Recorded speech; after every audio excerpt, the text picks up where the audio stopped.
All right, without further ado, I'm going to bring on Alexander Chase for our next presentation. What is going on, Chase? Not too much around here. For those of you guys who are big fans of messing around in the chat, I will say I love and spend way too much of my time there. Last night, instead of actually making this presentation that I'm about to do, I spent a long time doing trivia in our trivia channel. And I definitely think that any of you guys who are going to be curious about anything that Scott brought up, I love rolling charts, I love to use those, or anything that I'm going to talk about here today, be prepared for a whole lot more of that in the future if you're a PL Plus member, because, I just love to throw wacky stuff I can find in some sort of Savant query into those. I just want it to be known that last night Chase showed up around like 11 o'clock or so with some baseball trivia, and I went 2 for 2 against everybody. Very rare, but I went 2 for 2, and then of course we couldn't get the third one at all. But yeah, I think you're gonna have a cat. People are hoping that your cat will appear. Oh Over yeah. your left shoulder. Hold on a at some second. point. Oh, okay. So I guess this is gonna happen. This is what the chat wants. There we go. Yeah, she'll probably jump up here at some point. Adorable. I definitely built this room and this setup around the fact that I want her in the background at some point. So we'll see how that goes. I absolutely love it. But yeah, if you don't know Alexander Chase, you should. One of my favorite articles you've ever done is What's Wrong with ESPN Player Rater. I think it's a fantastic expression of why we have these summarization stats that don't really tell the story and aren't really exactly how we should be rating players. There's a lot more involved with it. And just a lot of smart articles, and I'm really, really excited about this one. You already talked about on the site about hard hit rates and how we should be using it, and maybe there's an ERA application to make with it as well. So I'm going to let you go off and do it. But hey, guys, give Alexander Chase a listen. He's got a new podcast, Dugout Study Hall. You can hear all the smart thoughts that Chase has, as well as Matt Goodwin, who I absolutely love. He's a fantastic host of that podcast. So definitely check that out if you want to hear more of Chase. But before then, I'm looking forward to this presentation. What's so hard about contact suppression? Just share your screen, Chase, and I can get your PowerPoint up on the screen. But yeah, I'll let you have it. It's all yours, Chase. Have fun. All right. So for those of you guys who aren't familiar with what makes me tick, I want to make sure that I'm saying this. We all within like this big scope of what it is I care about. Nick talked a little bit earlier about the ESPN Player Rater, and I typically tend to just find something to get a little bit obsessed about and a little bit angry about, and then spend a really, really large part of my life trying to fix that problem. One of the most recent things that got me going was contact suppression. We'll talk about exactly where that happens later, but I just want to make sure that like that weird quirk about myself that I just discover something to be angry about once in a while is a really, really big part of this. Another big part of this is that like my outlook is not necessarily the same as everyone else, because a lot of mine comes from my experience as a math teacher and also like as an LSAT teacher. I do like test prep stuff. It's like what gets my bills paid for the most part. I'm going to talk a lot about general math and also a little bit about like argument building and logic. You don't have to be good at any of that to listen to this, I promise. I'm gonna make sure all the answers are on the screen, but I am going to do something annoying because I can. I'm going to start off with an SAT problem. This is an actual release question from a real actual SAT. We're asked here, which of the following represents the original price of a computer in terms of P? I'm not going to make you guys solve this, but I want us to think about what makes the answer to this correct. So you like take these different pieces of information, 20% discount, 8% sales tax.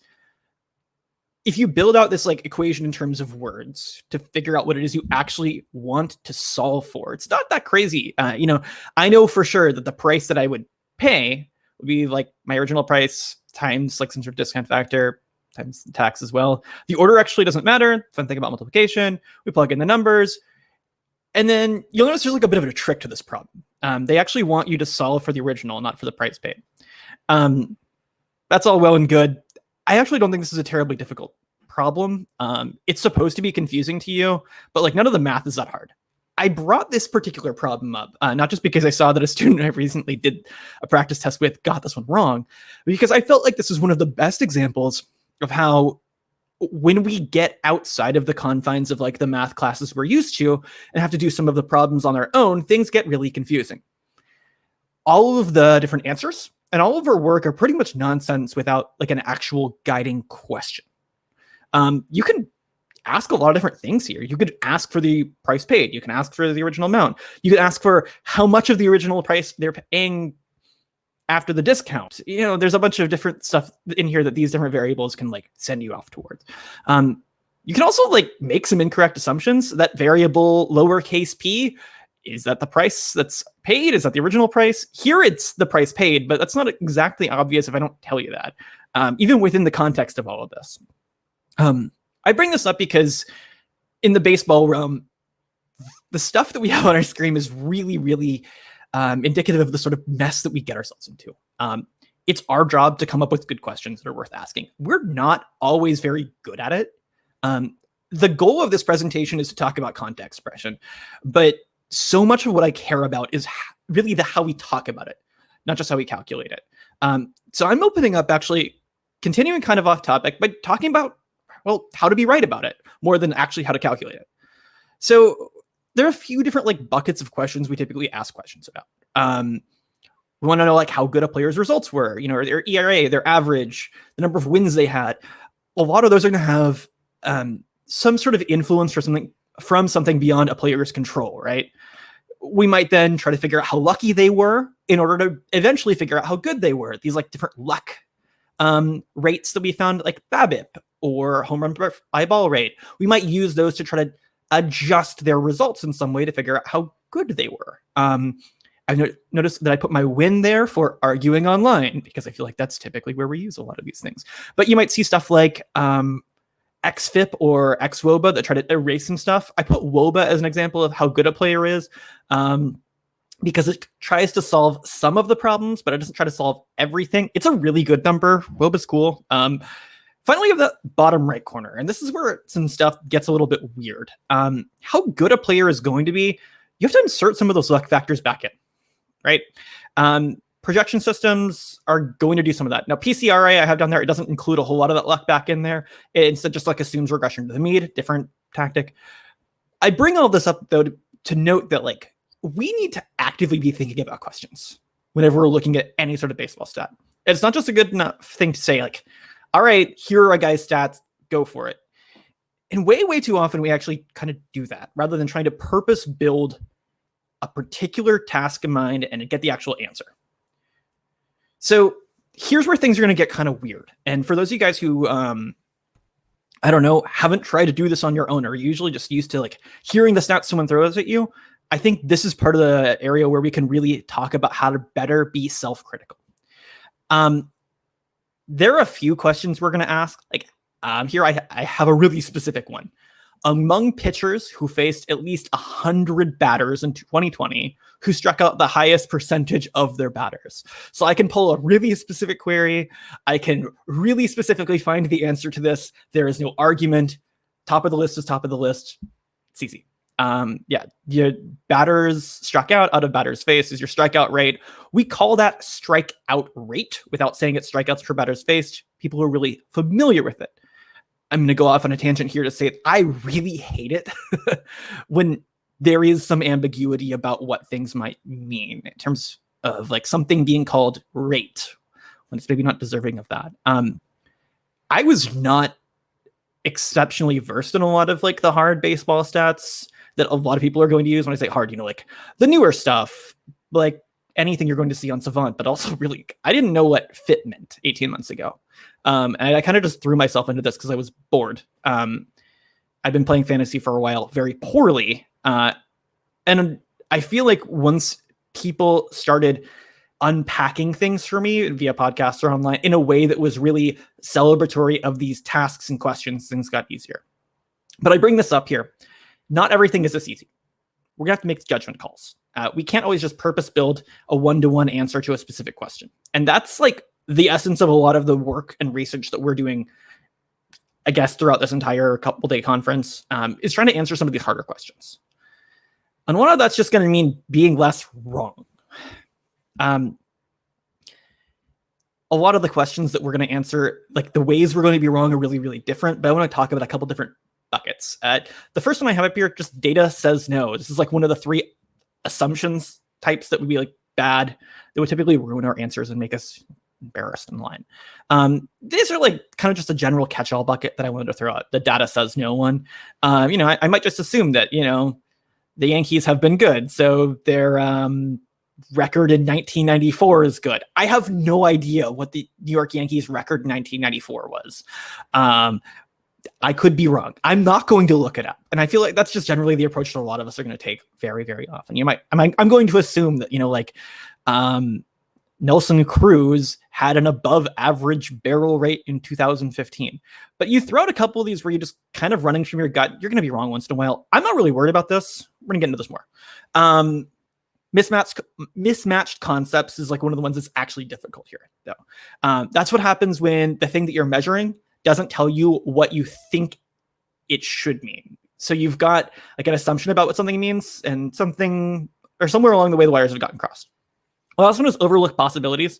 This is when we're like using a stat to answer a question, and we're ignoring something that's going to be really important for answering the actual question at hand. So I have some real examples. I'm going to start with mismatched concepts. So here's a pretty, feelsy question. Who had the nastiest pitch? A lot of different ways to define nasty. So if nasty means something that's like aesthetic to you, then using WOBA to measure nastiness, maybe you're mismatching your concepts.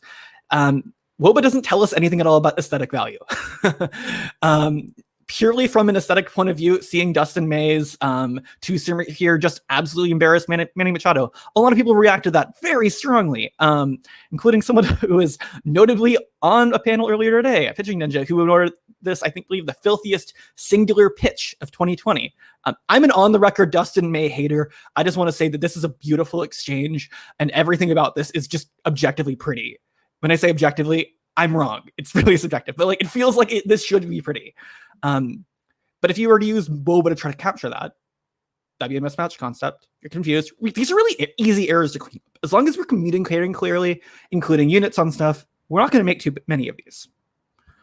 Now, overlook possibilities is a much bigger problem. I've included this GIF here of 50 Cent completely missing like the on deck circle almost. Not the on deck circle, but, like he's just completely off base here. And I want to bring this up as an example of like a way that whiff rate can mislead us by overlooking some possibilities. A pitch that might have a really high whiff rate might not be a pitch that anyone should ever swing at, like this one. Your whiff rate on that pitch would be 100% if anyone tried to swing. No one's going to hit that. But that doesn't make it nasty. It just makes it impossible to hit. We have to be actively thinking about the ways that what's not included in our stats can be influencing the question we actually want to answer. We're going to return to this plenty today. It's the bad assumption we do most often. And here's the data says no. Just here's a quick example. If nasty means missing bats, you might assume that Dustin May's sinker is doing really well because it looks so pretty and moves so well horizontally. It actually didn't miss many bats last year at a 4.8 swinging strike rate. I personally do not think it's a very good pitch, but in that one particular moment where he really made it work, it was great. So I just want to give credit where it's credit's due. I think from an aesthetic point of view, like the Pitching Ninja point of view is a great thing for baseball. I do think though, there are some instances though, where if we don't answer and ask the right questions about people, we can rely a little bit too much on that just pure aesthetic eye test. I also would love to be wrong about Dustin May. I just think he needs to, develop a pitch that goes down. Anyways, so here's a general template for comparisons. Something fair, right? When I say fair, like that's something that is going to be useful in answering a question. And, just generally treat people in a regular way. It's gonna have a couple of components. The bottom there is a neutral playing field. Really, this is just like when we compare two people, we don't want whatever's on the bottom of the stat to be something that's going to be like something where I like to call it like where you can cheat with whiff rate, right? If no one ever swings, you can either have a really good really good whiff rate by throwing a pitch that no one should ever swing at. And that's like kind of a bad way to have a high whiff rate, or you can have something that's just pants on head stupid hard to hit in a good way, deceives a lot of people and gets a lot of actual whiffs. So whiff rate can be kind of an unfair playing field, but a fair one then would be just something where like more or less of it doesn't change anything related to the actual stat. We use PAs, plate appearances, for a lot of fair stats because more or less plate appearances won't really change our answer for most questions. And then the top there is just like the measure of skill that we actually care about, right? We want to know how nasty a pitch is. Swinging strike rate, I think, is a pretty fair stat. Overall pitches doesn't change anything. Swinging strikes are good. Seems pretty fair. The unfair comparisons then are mostly going to be situations where we are missing something that is important to what we're talking about. It's going to be like in the bottom. These stats are what we call like biased in some sort of way if we're trying to like, get towards like more statistical terms.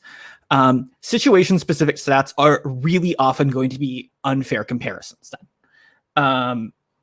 Yeah. So like I brought up whiff rate earlier. It doesn't necessarily mean like having a higher whiff rate doesn't necessarily make you better. There's a bad way to do it. That's the crux of what I'm talking about when I say something is a fair or an unfair comparison. But if you like go through the list of all of the other situational statistics we regularly cite, there's usually like a cheater way to be good at most of them.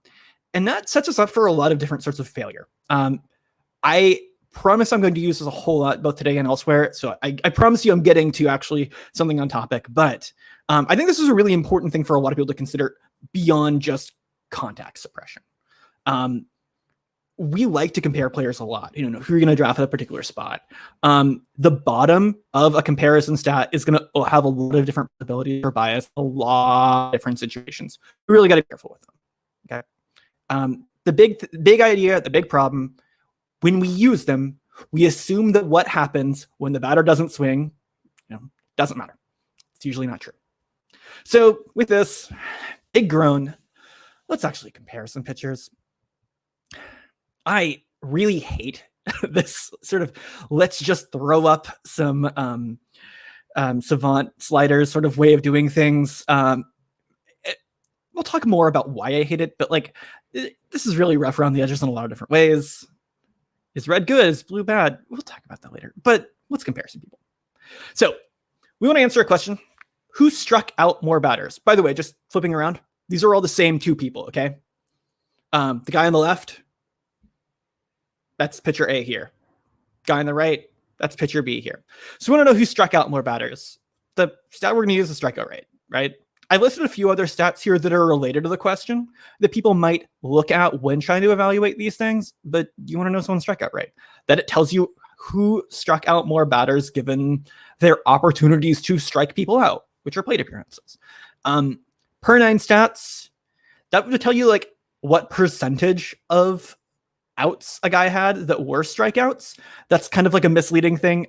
Here, player A, like more than half of their outs are coming from strikeouts versus player B, less than half. But that doesn't, like not all outs are possibilities, right? You can not get someone out too. On the pitch level stuff, there are some interesting things that are related, but won't directly tell you how many batters someone struck out. I have swinging strike rate, called strike rate, CSW. And on the per swing level, we also have whiff rate. This one's really easy. It's player A. He struck out more batters. If we want to talk about who walks more batters, pretty similar here as well. I got some numbers here that you may not be as familiar with. IBB versus UBB. So yeah, we have someone's walk rate versus their like intentional walk, or minus their intentional walks is going to leave their unintentional walk rate. The lowercase u, I'm stealing that from Alex Chamberlain, that sort of way of showing stats. I'm stealing a lot of stuff from him in terms of just like ways to display and talk about stats because he's really good at that. So yeah, some of these numbers are starting to come from his pitch leaderboard tableau. We'll actually potentially click on that later. But yeah, here we can also see per nine stats. This is walks to outs. So what that ratio means. It's not telling you who's like walked more batters though, because like, again, outs aren't all of the possibilities. No one's ever gotten walked and out in the same at bat anyway. Finally, yeah, called balls. You actually notice here, we actually did a trivia question about this last night. If you're striking people out, people are whiffing on your pitches, your called balls might actually come back to bite you more. Here, pitcher B, if we look at them, because people aren't missing, people aren't striking out. Those called balls aren't coming back to bite them because batters are less likely to get to 2 strikes or 3 balls in a count. So, if you pitch to contact more, interestingly, you can actually throw more balls out of the zone. It's weird. Finally, who gives up more hard contact? And this is the question that I'm trying to answer basically for the rest of the presentation in some sort of way or another. These are all the different stats that I have decided to pull to start to answer this question. This doesn't even scratch the surface on the different things that we have out there. I've listed a couple of these. On the at-bat level, you can find batting average for a pitcher. I had to go to Chamberlain's pitch tableau to get slugging, though. We have just absolutely nothing from an overall point of view to describe how pitchers do just from the contact point of view. Things like WOBA will include walks. We don't have stats available that compare fairly how much hard contact pitchers give up. Everything we look at is on the contact level. And what I mean by this is it's like that big if. If someone hits it, what happens? And that ignores the possibility that they don't. This is a really important thing to know, though. We're talking about this for a long time today. I'm probably going to continue to yell at people on Twitter for a long time. But this is basically when we look at these two pictures. We can tell that player A gets hit a little bit harder when he gives up contact. But we don't have the tools to actually assess who's giving up more hard contact overall. Now, you can talk about maybe the home runs per 9. We'll talk later also about why home runs are a pretty terrible way of looking at that. You guys probably know that. Home runs are really fluky. The slugging here probably tells you that player A got hit harder overall. I will say. Define slugging, though, again, I had to go to Alex Chamberlain's pitch leaderboard. We basically don't give people, if you're going to Fangraphs, if you're going to Baseball Reference, if you're going to Savant, any of the tools to answer this question whatsoever. And because we don't, we set people up to fail really hard very often. And that annoys me. The entire reason that I got into this is I was actually looking at Jose Altuve at the end of the last season, and his strikeout rate had gone up, and his hard hit rate had slightly gone down. And it's those effects compound. And it took me a while to actually come up with the real number there. That's what inspired this entire presentation. And answering this question properly, not in a checklist sort of point away, someone has higher strikeout rates so they can get rid of it. We want to move beyond that and to have a particular number that answers this question. So I do want to take a look at a couple of notable hard hit rate outliers to talk about who this affects and why this is important. In the bottom 10% of hard hit rate in 2019, we have more sample here so I can talk about some more people. There's some really big names: Carlos Carrasco, Edwin Diaz. Everyone knows about Edwin Diaz's terrible contact numbers from 2019. Shane Bieber shows up. Also some other guys in the bottom 25%, Josh Hader, Aaron Nola, Nick Anderson, also all guys who struggled with getting hit hard when they got hit. These guys are also all really good last year. So something should be telling you that this number isn't giving us the full picture. We also look at the guys who are outliers in the other direction. When I say outliers, I just mean people who are really high up the board, and I've cherry picked them. Blaine Hardy, Martin Perez, Dario Agrazal, those aren't guys who you should be relying on in real life, really, or in your fantasy team. Other guys in the top 25% I wanted to pull out just because I could: Tommy Malone, Adam Plutko, Cole Irvin. These are all guys who had at least 100 batters faced in 2019. We're going to come back to them, but I just want to show here, it's possible to be bad and not give up a whole lot of hard contact. It's also possible to be good and give up a lot of hard contact under the current way we're looking at things. Another thing that I recently saw that kind of seems like it's going in the same direction is this conversation from Fangraphs with Josh Stahlmann of the Kansas City Royals. He was asked why his hard hit rate was so bad a couple different times. I've highlighted what I think are a couple of the key pieces here. But you can find this. It's a conversation with Josh Stahlmann. It's on Fangraphs. It came out on the 10th, just a few days ago. He lists a couple different reasons why he thinks his hard hit rate might be so extreme. First thing he kind of talks about is if you're throwing the ball really, really hard and exerting yourself really hard, it's a little bit harder to maintain your mechanics. That makes sense to me. I haven't thrown a ball more than about 40 miles an hour in my life, so I can't speak to that, but I'm sure someone's nodding their head there. David Lorella responds back to is like, hey, so is it just inconsistent execution? And Stahlmann responds, well, part of it's going to come from velocity. But part of it's also his approach. So we got 3 different potential explanations. Sometimes I screw up.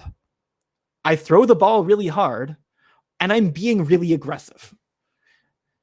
So it's not just necessarily that he happens to have one. He's talking about a choice that he's making. Now, I do think there is something to velocity. I did look into it. It's a really hard thing to answer because it's really hard to come up with a fair comparison. The guys who throw hard aren't the same as the guys who don't. But there was a little bit to it. I definitely did find that there was a huge difference in the hard hit rate on contact for fastballs over 97 miles an hour versus those under 97. But when you got on a per swing basis, you found that it was pretty close, and both of them were lower than like the overall hard hit on contact rate. So basically, like this was like a first like kind of other wheel that should start turning in your head. If you're being more aggressive, if you're making a choice, how is that biasing things? How is that screwing with this number? The aggression is really a big thing that's really also impacting a lot of this. These choices are going to be important. So here's a really important stat. This is the number of batters who hit a home run and struck out in the same plate appearance. 0. It's also the number of per PA contact stats that Savant, Fangraphs, and Baseball Reference have available to us. It matters if you're striking people out. That is a valid way to suppress hard contact. When Josh Stahlmann throws an 0-2 fastball and you miss it, you did not hit a home run. Just like if he happened to throw one and you grounded out weakly to shortstop. Those are both 2 different ways of keeping the ball from going over the fence. Hard hit rate is completely blind to that. It ignores the possibility that you might not make contact, and it is biased as a result towards people who don't try to strike people out. So fixing this, I'm going to show some work. Here's how we fix this. So our contact adjusted hard hit rate that stops ignoring this. On the left side is still a hard hit rate. Balls in play over 95 miles an hour over all batted ball events. But on that right side, the all batted ball events divided by, and here I have BBE plus K plus BB plus hit by pitch. These are all of the other possible outcomes from that we were choosing from. How could things end? Well, I reorganized some stuff. Our contact adjusted hard hit rate is just hard hit per PA. It's that simple. Like, it's literally that simple. You can just go and find how many hard hit events someone has and divide by their plate appearances, and that's their contact adjusted hard hit rate. You can do this for every other contact stat that is like a rate stat. Any statistic that is a percentage of all batted ball events can be rescaled just by multiplying by a player's events divided by their PAs. It's that easy. So like we could create dozens of new statistics on air. I will go and just pull some stuff from Savant later on today just to show how this works. But you could pick out like the hard hit flag and set your denominator to be plate appearances, and there's hard hit per PA. So that is the answer to the question, how much hard contact did a pitcher allow? You might even be able to rescale this for like a dynamic hard hit rate per PA. So like Kirkon's dynamic hard hit rate. Just multiply by events divided by PAs, and you might have a new statistic that shows maybe a better way of defining hard rather than just 95 miles an hour. I want to do this for hitters. I would love that data. I would so love that data, and it would probably really improve our ability to model hitters. I don't have it. Barrels per PA. How many barrels did someone allow or produce based on a per PA basis? This is the default sort on Baseball Savant's barrels and exit velocity leaderboards. It's not available on player pages. It's a great statistic. You have to go out of your way to go find someone's barrels per PA stat. It's way better than barrels per batted ball event. It blows my mind that you can't find this. Home runs per PA. This might be just like a better way to look at how often someone gives up a home run or hits a home run. You can also think of a bunch of other ways you could do this for other situations. Maybe like line drive rate per PA if you wanted to figure out if someone's actually hitting more line drives, if their like strikeout rates changed. Or same thing for ground ball or fly ball rate. Putting things on a per PA basis lets you figure out what actually changed. And that's really important to answering the real questions at play. So I went back and took our outliers, and here are their hard hit per PA ranks. Carrasco was still bad. He was. But we didn't know that from hard hit rate. He's still bad. Edwin Diaz, though, better than a couple of the guys who are in the top 25 overall, because he struck everybody out. Edwin Diaz was still pretty good. He was just kind of unlucky in terms of where the hard hit contact he gave up and managed to land. Shane Bieber was still slightly above average. I think 25% is about league average for hard hit per PA. You notice that Josh Hader actually creeps back up towards like the super elite in terms of hard contact suppression, which, duh, of course he was. No one could hit his stuff in 2019, but our numbers couldn't tell us that. You had to go out of your way to find these numbers. Nick Anderson, also elite. Aaron Nola, pretty okay. He had a pretty okay 2019. Still struck up a lot of people. He still helped your fantasy team. If you go out and find his 2020 stats, they're much better than this.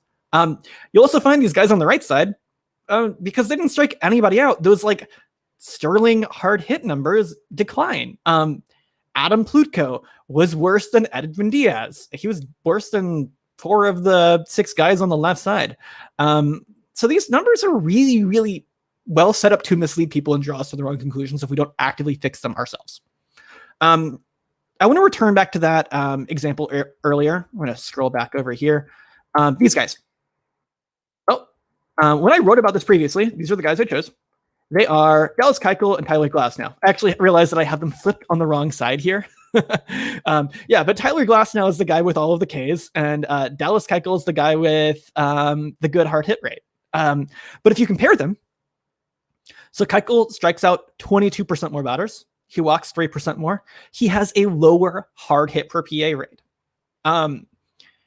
It's incredible. The big difference there is that Dallas Kekel wins his fights with players, with his opposing batters, by getting them to ground out weakly.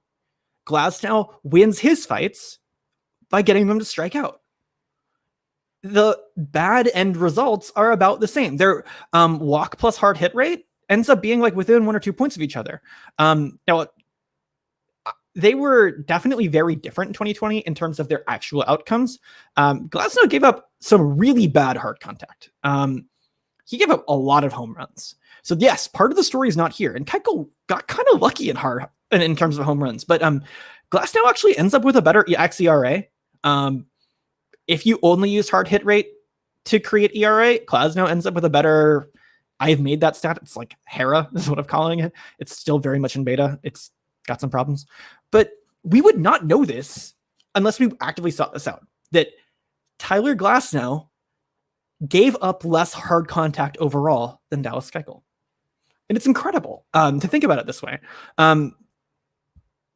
We talk about this, though, it's really important to put this all back into the why we care sort of mode. Why is it that we care about hard contact? Well, the big first thing is that most of a pitcher's ERA is going to be explained by how many home runs they give up. That is way more important than how many strikeouts they have. But these rare batted ball events are, one, affected by a lot of factors beyond a pitcher's control: defense, weather, elevation, park dimensions, etc. And because they're really rare, they're just harder to get confidence on. All these different ERA estimators try to fix that problem in different ways. FIP basically just assumes that a player owns their home run rate. FIP is really good at describing ERA. It is not very predictive. XFIP basically assumes that a pitcher is going to be able to control their fly ball rate instead of their home run rate. And it just kind of assumes that everyone gives up about the same amount of home runs on fly balls. XFIP has some big problems, but it's actually pretty predictive. Just kind of crazy. People do have control over their home run to fly ball rate to a degree. If you're getting toasted versus if you're giving up weak fly balls, things are different. People have some control over that. I'm not going to give you guys the Sierra formula. It's just stupid long. But basically it assumes a lot of control over the direction, but not necessarily the power of what you give up. And it has a lot of funky stuff there. Sierra is pretty predictive. Strikeout walk ERA, Quera, basically assumes that we know nothing at all about contact. It does pretty well. And then CRA, I don't have PCRA up here. I decided not to, but CRA assumes that barrels per batted ball event are what pitchers have control over. Now, I have no idea why it is that CRA is the thing that's succeeding. With all respect to Connor Kirkhunt, who has done an excellent job with it, and PCRA is even better than this. I actually don't know why it is that it's barrels per batted ball event in here. I feel like we can better that. I'm very certain we can beat that, actually. Because I did a lot of research on this and try to figure out which numbers actually correlate to ERA. Well, here's like the old style stats first. First column here is our season 1 ERA correlation. Home runs per 9 is the leader here over home run per fly ball rate, home run per batter faced, home run per batted ball event.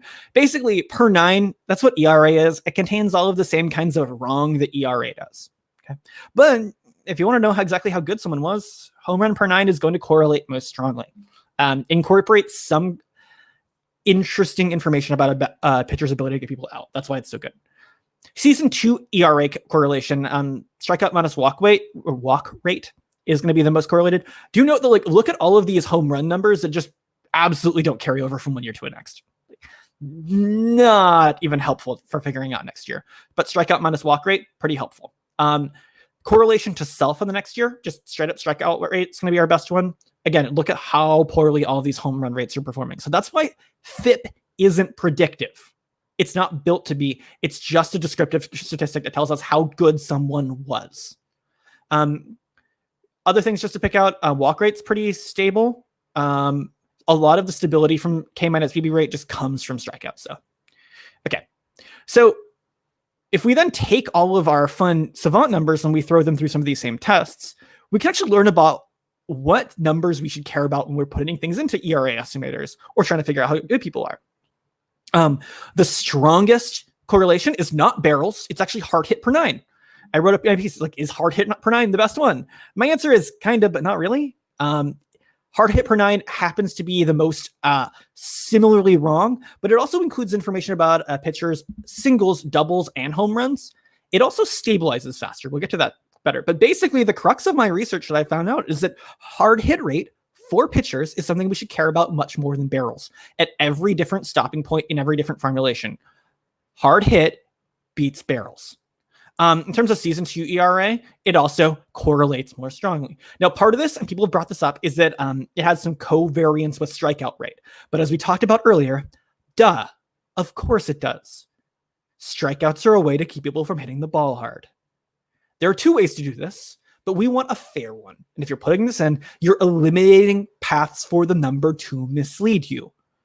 Shane Bieber's barrel per batted ball event is horrendous. Well, actually, pardon me, hard hit per batted ball event is horrendous, but his hard hit per batter faced is pretty good.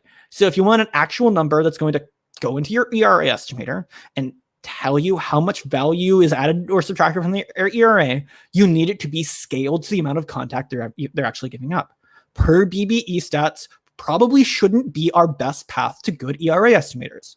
They don't exist in any of the prior versions, like FIP, Sierra, those guys, they're all on the PA scale or the per 9 scale. But yeah, up here on the top, I have like how things are doing compared to past stuff. Do you know that, like strikeout rate, we just want to like make sure we're picking out stuff that's better than strikeout rate. Barrels still do give us some information, but if we want something that's more correlated to season 2 ERA than strikeout rate, we can't quite get that. But we can beat walk rate, hard hit per 9, hard hit per batter faced. Both of those have more correlation to next year ERA than walks will. Also note, hard hit per batter faced is almost as sticky as walks year to year. That's a big deal. Barrels don't come anywhere near as close. Again, this is covariance with strikeouts, but that's not a bad thing. That's not necessarily a bad thing. Okay, so this is a probably maybe even cooler piece of research that I've done, which is our pitching statistic reliability tests. These are the when should I trust it numbers. This is the really cool stuff from this research. So here we have our walk rate and our hard hit rate per batter faced. I shouldn't have to clarify that. Hard hit rate should be out of batters faced. And here's strikeout rates. The amount of hard contact a pitcher is going to give up is going to stabilize faster than their walk rate. Barrels are only slightly better than home runs, but the hard hit numbers are going to become stable, reliable, to be clear. So that 0.5 are on the reliability on this Cronbach's alpha test. You don't have to know too much about this, but basically it's like at 50, we would basically give more weight, like 50% weight to a pitcher's hard hit rate versus like regressing to league average. If you're at 75, like 75% of the weight would be a pitcher's particular hard rate, 25% would be league average. So if you're making something like PCRA, hint, hint, this is information you would want to do. I haven't done that yet. I'm going to try to, though. We'll see how that goes. But yeah, you can see those, like after about 600 PAs, we're really confident in a pitcher strikeout rate. They really own that number. But we're getting there with hard hit rate and walk rate. These are the numbers that we probably should be building into a successful ERA estimator. And yes, I understand it relates to strikeouts, but because it captures both the ways to be good, either by being a really successful Toby or by being a strikeout artist, either way, it's going to be helpful and reliable for you. That's what's cool here, right? Dallas Keuchel's hard hit rate is going to be reliable. Tyler Glasnow's hard hit rate is going to be reliable. Garrett Cole, his hard hit rate is going to be reliable. No matter what your different pathway is, if you're Kenta Maeda, who's good at everything, your hard hit rate is going to be reliable.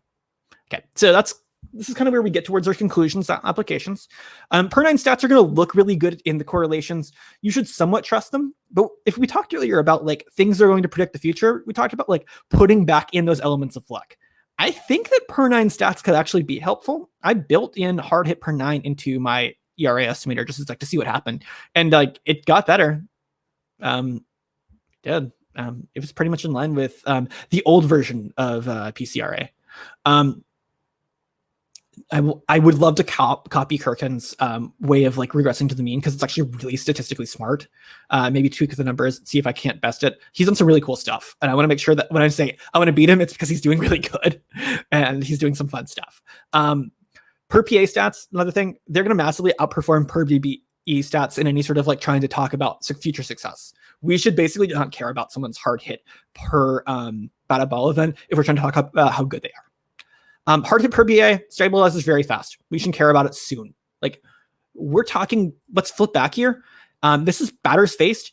We're talking about, what is this? 150 batters faced. That's like less than 10 starts. Like we're talking about as good, maybe a little bit less good than K minus BB reliability for some of the stuff. And finally, future ERA estimators should be incorporating some of the stuff. We should do it. That's it. So with that, we're going to take a little bit of a field trip because I want to show how you guys can go and find some of this stuff on your own because it's actually really easy. So we're going to go in here, let's see, and we're just going to go to Savant. And we're going to pull some stuff.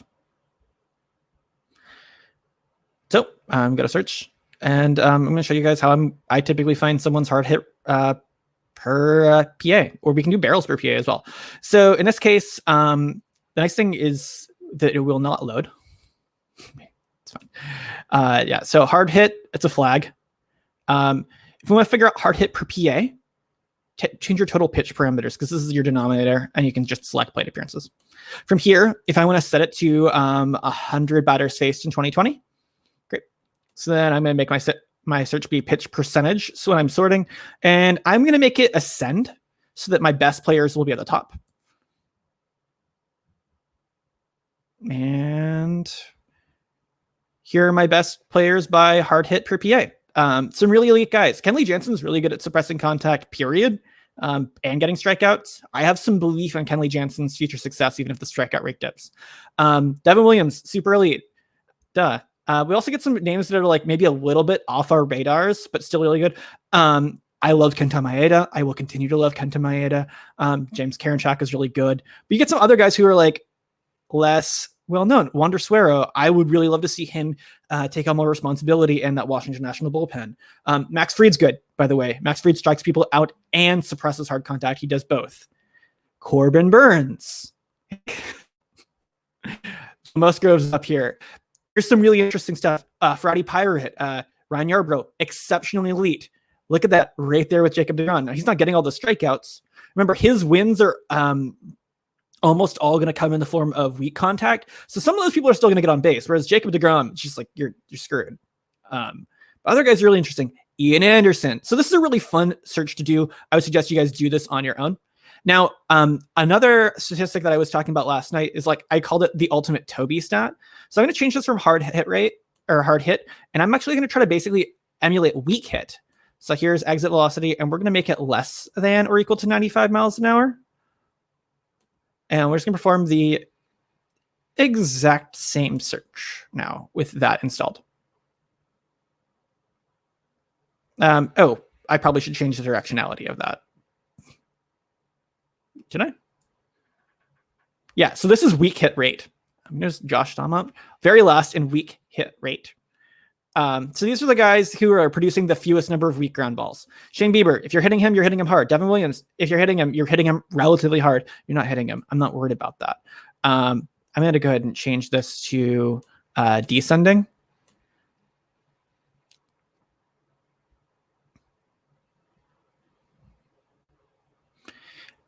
And these are the guys who are generating the highest number of weak ground balls from their PAs. So Max Fried, really high up that list. Dallas Keuchel, Kyle Hendricks, really high up their list. This is basically like the Toby stat, if you will. How many weak ground or weak hits are you generating?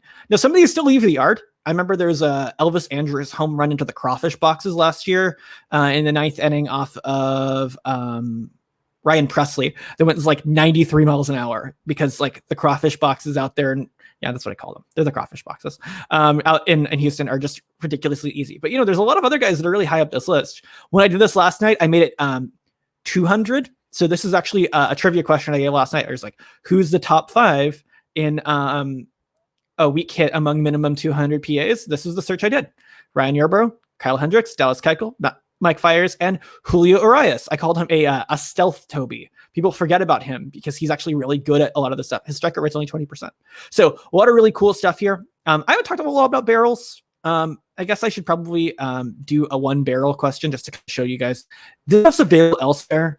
In case you wanted to do something where you're talking about stuff that's like specific, I believe that's in quality context. You'd be able to find barrel. And I'll put it back down to 100, just so you guys can see. Barrel PA, you're going to see a bunch of guys who are pretty good.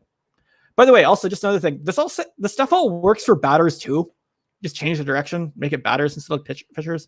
So yeah, here's who gave up the highest number of barrels per plate appearances last year. You should care about this. Mad Bo, really bad. Casey Mize, kind of bad. Kind of sucks. I would like Casey Mize to not be that. Chris Paddock. Yikes. Yeah. So a lot of cool stuff there. The last thing I just want to show off because I can is my leaderboard that I made that kind of stores a lot of this information. It needs some updating. I'm planning on introducing strikeout rate and walk rate directly in here, which are currently not in there for some dumb reason. I couldn't tell you why I forgot to put them there. But you can find this in my Tableau. You can also just search HHERA Tableau. But yeah, I mean, it's not perfect. It needs work, but we're talking better year-to-year predictiveness than Sierra, like by a bunch already. So you can go and find how people are doing. Right now, I just have innings pitched, name, and season. It's pretty bare bones, but a lot of cool applications here. I will often tweet out like, who's the guy that I tweeted this out for because I thought it was really funny. Hello, Rays fans. We gotta crank this down. Michael Waka. His numbers are actually like better than you would think. We include all of his different years, and yeah, there you go. His hard hit per 9 is going to vary based off of how many outs he's getting, but his hard hit per total batter face has been pretty consistently good. 2020 has been his only exceptionally bad year, actually. So the Rays can unlock that. Kind of cool. Guys that had showed up really well elsewhere. Just want to show. Oh, how about we just talk about Clayton Kershaw, who's really good. Look at his hard hit per batter face numbers. They're really good. They have crept up year to year. But still, he's below the numbers that you would want to see for someone who's really good. And it's the predicted ERAs are probably pretty low. I definitely have some belief in him. There are some places where this doesn't work. Who's the guy that breaks everyone? That's Kyle Hendricks. And I can't predict Kyle Hendricks. His ERA, it's estimating about 4. Now, I think that everyone should probably estimate that his ERA is going to be about 4 and then just be okay with it. But do you know that he is definitely suppressing hard contact? Other guys that you might be curious about, this is going to be less reliable for relievers, obviously, just because it's just less in general. If you're not hitting those like 150 batters face thresholds, like 4 times you're getting pitched, you're going to have trouble. But something like this that is built in this way definitely is some information that I think people should want to have. I'm gonna go ahead and just peek into the chat and make sure that there aren't any weird stuff that I should care about. By the way, yes, Ben, I did pronounce it GIF. Cool.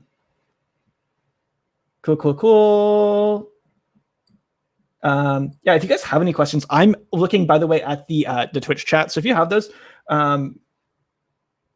I would I would love to do that. I understand you're probably just gonna yell about that stuff. What's up, Chase? Hey there, Great Nick. job, man. Yeah. I just Kenta Maeda, love to see that.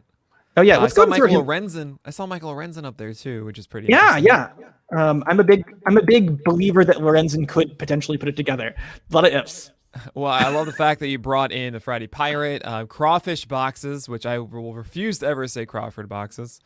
Absolutely on board with crawfish boxes. And of course, Toby. The one thing obviously I can't get behind is your use of GIF, which is just flat out wrong. And how dare you introduce that to everybody? But for those that are wondering, I mean, I love this stuff. I think this is such an obvious tweak, and you've exposed that, like, right, we're using this one stat when it really should be this other one over here.